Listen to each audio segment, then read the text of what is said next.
小，祷告，因为我知道我需要明了你心意对我重要。祷告已假装不了，祷告，因为你的爱我需要你关怀我走过的你都明白。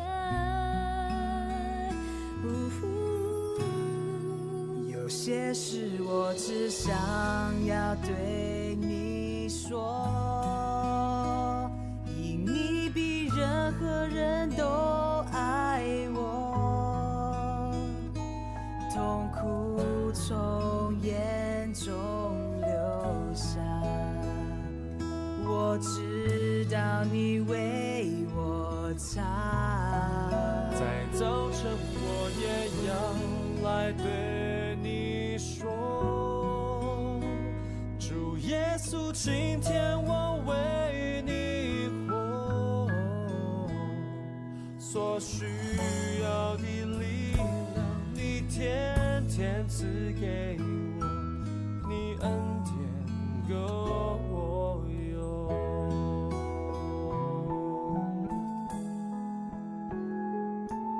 当你祷告感受不到力量的时候，试着将你内心的惶恐害怕全心全意地交给主，主必定在我们生命里面要为我们预备，要为我们安排，因为我们是他的儿女，他在乎我们。祷告，因为我渺小，祷告，因为我知道我需要明了你心意对我重要。祷告已假装不了，祷告，因为你的爱我需要你关怀我走过的你都明白。有些事我只想要对你说，因你比任何人都爱我，痛苦从眼中流下，我知道你为我擦。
愿主让我们一起在祷告里面经历到我们的恩典够我们用。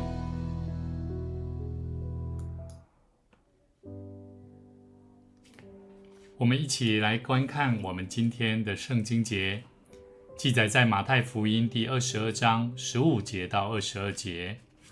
圣经的话这样说：当时法利赛人出去商议，怎样就着耶稣的话陷害他，就打发他们的门徒同希律党的人去见耶稣，说：夫子，我们知道你是诚实人，并且诚诚实实传上帝的道，什么人你都不徇情面，因为你不看人的外貌。请告诉我们，你的意见如何？纳税给凯撒可以不可以？耶稣看出他们的恶意，就说：假冒为善的人啊，为什么试探我？拿一个上税的钱给我看。他们就拿一个银钱来给他。耶稣说：这像和这号是谁的？他们说：是凯撒的。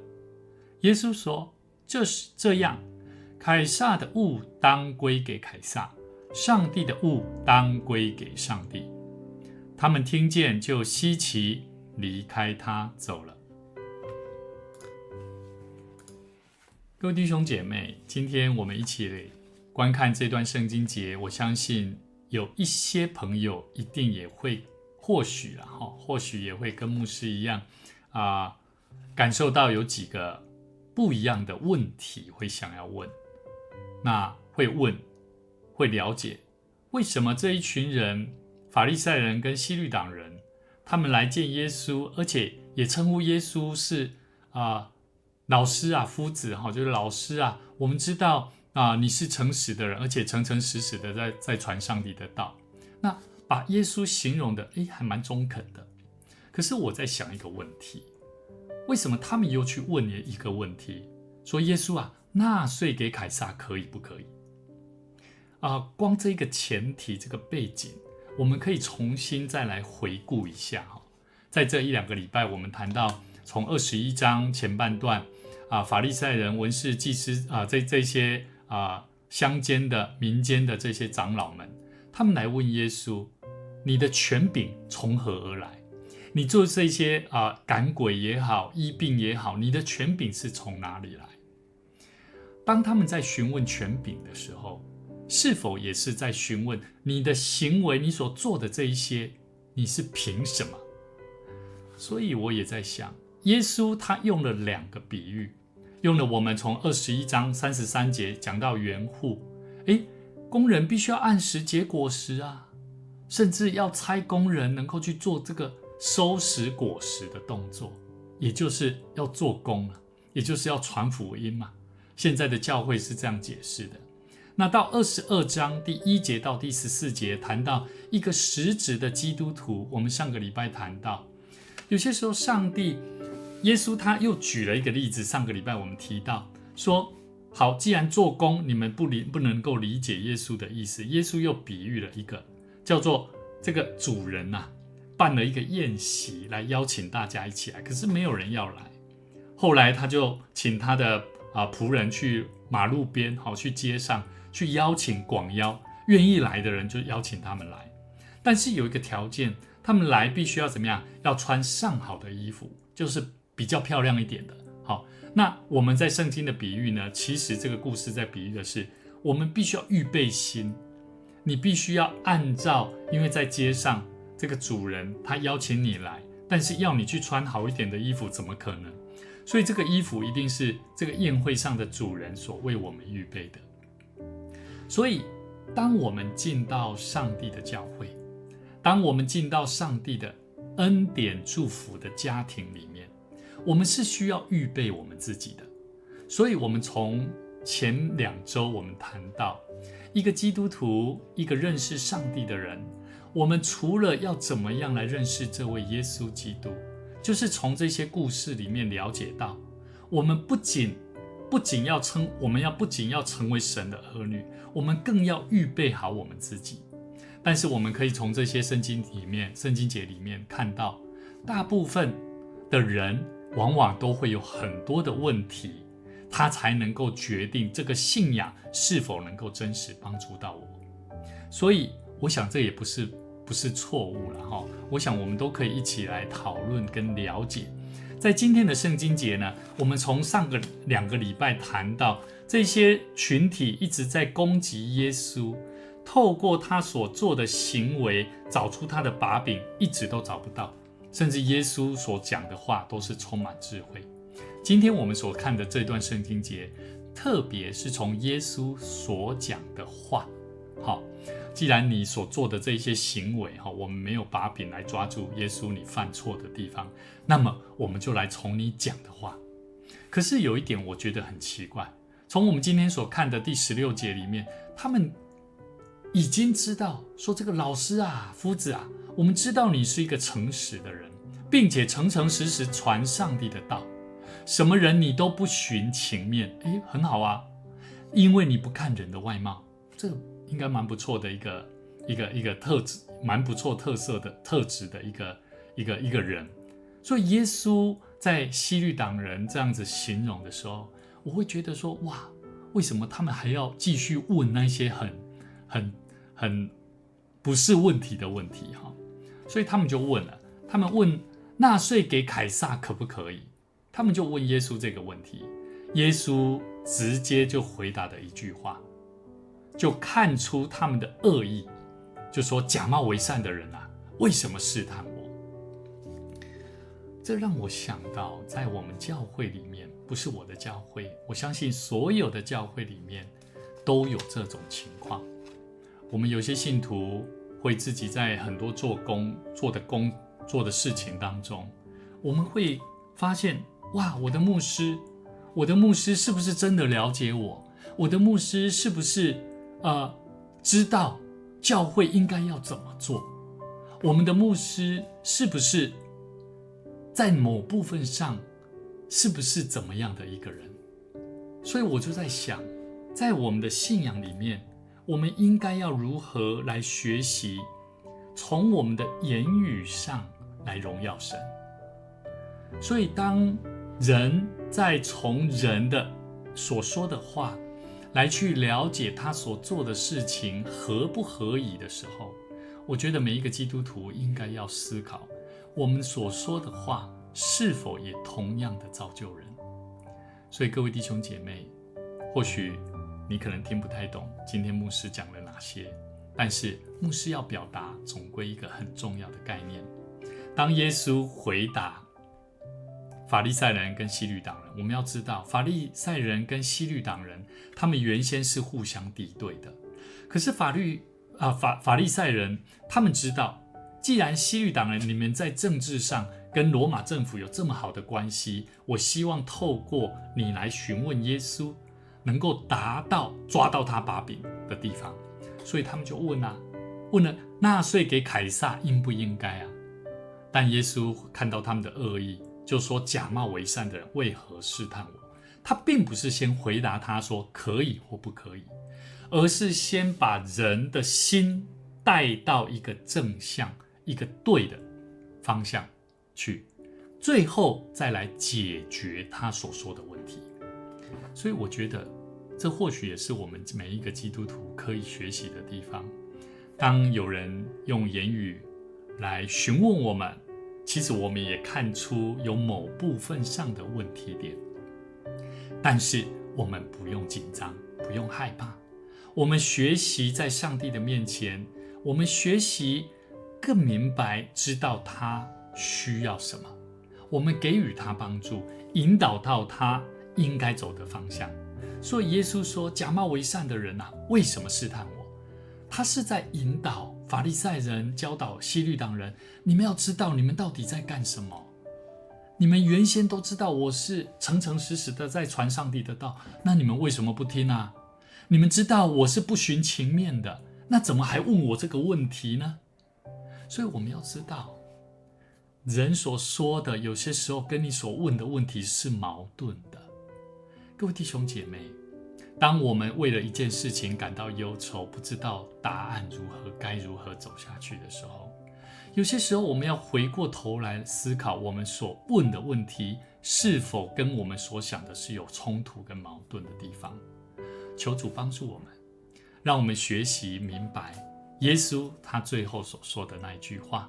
他说，凯撒的物当归给凯撒，上帝的归给谁？归给上帝。所以我们要知道，什么叫做凯撒的物归给凯撒？那是属世上的，属地上的，属人的，那就归给属人；属上帝的就该归给上帝。所以各位弟兄姐妹，我们也会想到一个问题，我们的奉献，我们的金钱是属谁的？我们的金钱难道不是我们自己打拼的吗？我们的钱何必要奉献给教会呢？各位弟兄姐妹，不要误解了，也不要用错地方。上帝给我们的是足够的生命跟宝贵的礼物，就是那一口气，那份宝贵的生命。若我们没有生命，我们何尝有能力来赚钱生活，甚至有能力来赚钱为我们自己的需要来去购买？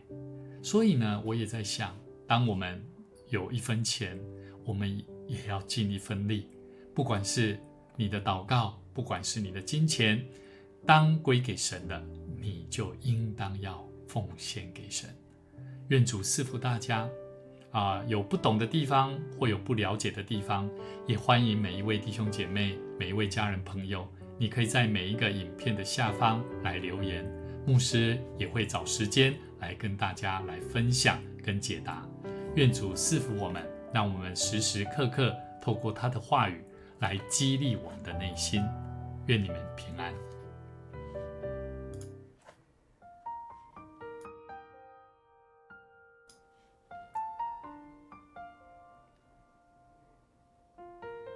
无论在我们的生活当中遇到什么样子的困难，我们的神依然爱我们。在我们所需要的事情上，我们要晓得有一位爱我们的主，疼惜我们的主，时时刻刻与我们同在。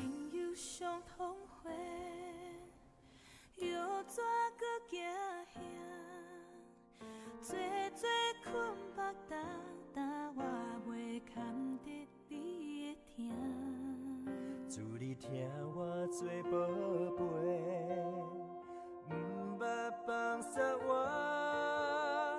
予我永远踮你面前，不免搁着惊。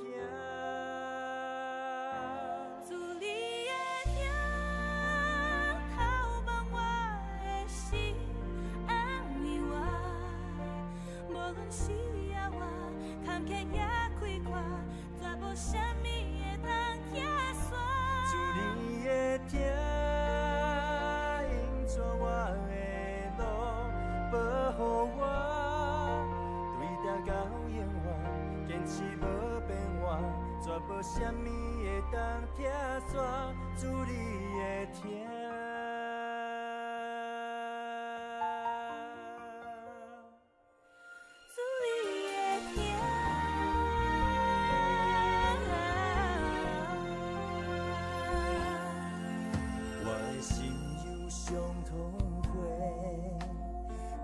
怎搁行遐？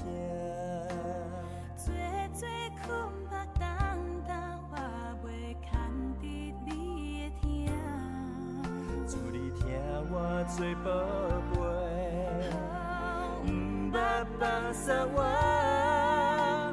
予我永远踮你面前，不免搁着惊。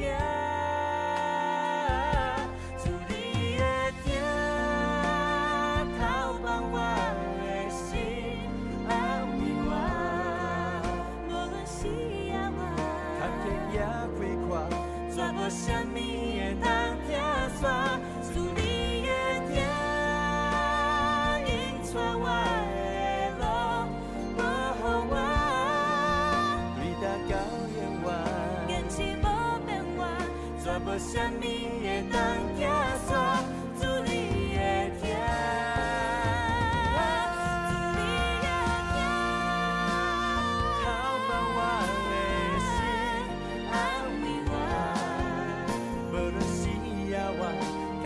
也开阔。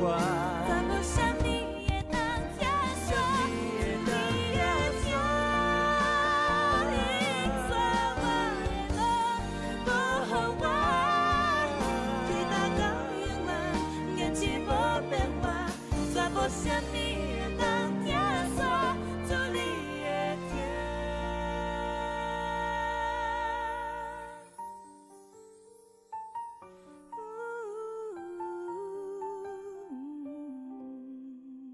对待到永远。坚持无变化，绝无啥物会当拆散，主你的。